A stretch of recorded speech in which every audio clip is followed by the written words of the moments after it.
at one point you've got a roots blown combination, you got a screw blown combination, you got multiple crew chiefs, you got Todd Tutterow, Ty Tutterow, Mark Savage, these drivers that have never worked together. And it's all kind of meshed, like we were talking about in the green room before we got on here, where these guys are comfortable now.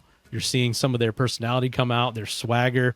And I mean, they have to be the 1 and 2 odds on favorites for this championship as we wrapped up the regular season in Virginia and head into, for the first time, a playoff point system for NHRA Pro Mod. So what's that been like as far as you and KH's involvement from afar, and what can we expect to see as we go down the stretch this season and into the off season and for next season as well?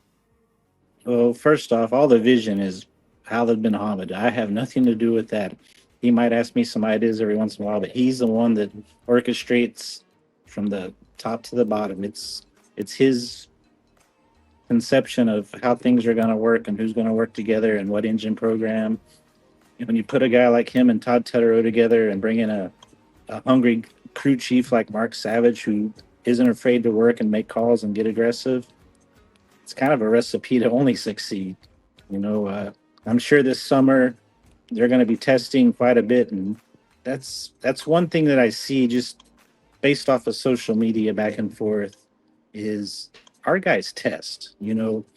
After the race in Virginia, we're sending things off and doing things and getting things ready for Indy already, so we can go test before that. And that's what it takes to stay on top, because the more you're ahead, the more they have to come after you.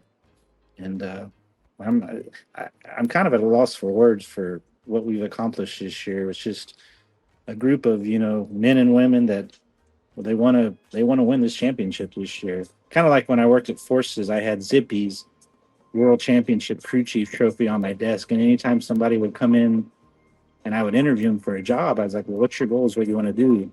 And if the answer was anything different than "I want to win that trophy right there," it discounted the rest of the conversation with them. And I can guarantee you, everybody that's under our tent this year, they want to win a world championship. And let's not forget about Belushi and Justin Bond and Lasik and Castellani. Those guys are in the run for it too. We can all do big things in these Final Four races.